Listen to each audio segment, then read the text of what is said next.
এখানে অনেকেই আছে যারা মনে করে যে আরেকজনেরটা জোর করে দখল করা রাজনৈতিক ব্যানারে এটা জায়েজ আছে।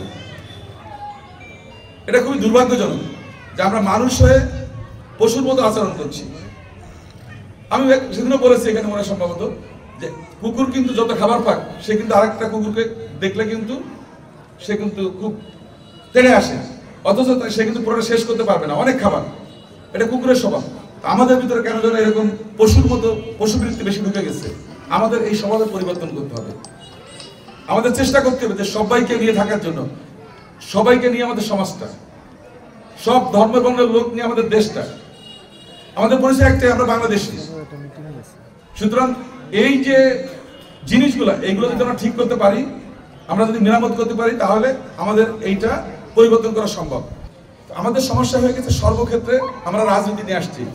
স্কুলের নিয়োগ বলেন, প্রশাসনিক কাজকর্ম বলেন, ইউনিয়ন পরিষদে বলেন, সর্বক্ষেত্রে আমরা চিন্তা করছি অমুক দল তমুক দল এই করছে ওই করছে। বিগত দিনগুলোতে এগুলো হয়েছে, অস্বীকার করার কোনো সুযোগ নাই। কিন্তু মানুষ তো রক্ত দিয়েছে ওটা থেকে বেরিয়ে আসার জন্য।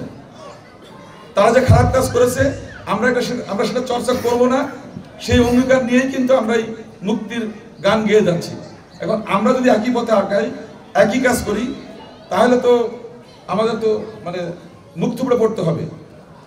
এই জন্য আমি মনে করি যে আমাদের যে কাজটা সবচেয়ে গুরুত্বপূর্ণ সেটা হচ্ছে আমাদের নৈতিকতার যে পরিবর্তন, সেটা থেকে সরে আসতে হবে, মানে সেটা পরিবর্তন করতে হবে।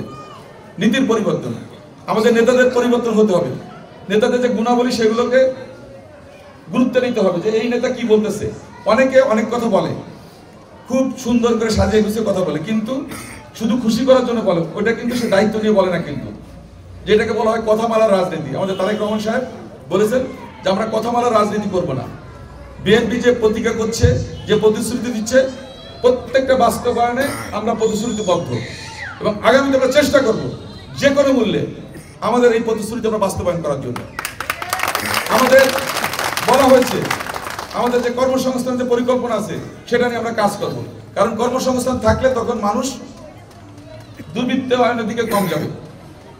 প্রত্যেকে দেখা যাচ্ছে রোববার থেকে বা শনিবার থেকে পরে বৃহস্পতিবার পর্যন্ত কাজ করবে, সপ্তাহে একদিন ফাঁকা থাকবে, উল্টোপাল্টা করার সুযোগ পাবে না। তো আমরা চাইবো যে আমাদের প্রত্যেকের জন্য কর্মসংস্থানের যে ব্যবস্থাগুলো সেগুলো নিয়ে কাজ করার জন্য। আমাদের ভিতরে যারা ভালো কম্পিউটার জানে তাদেরকে কম্পিউটারের যে কাজগুলো আছে সেগুলো দেওয়ার চেষ্টা করতে হবে।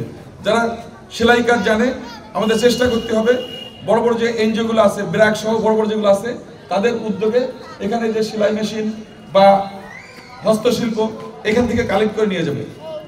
অনেক ইউরোপিয়ান কোম্পানি আছে, তারা এগুলো কিন্তু প্যাট্রোনাইজ করতেছে। এইগুলোর সাথে মন্ত্রণালয় যুক্ত বা জাতীয় পর্যায়ে তাদের একটা কানেক্টিভিটি আছে।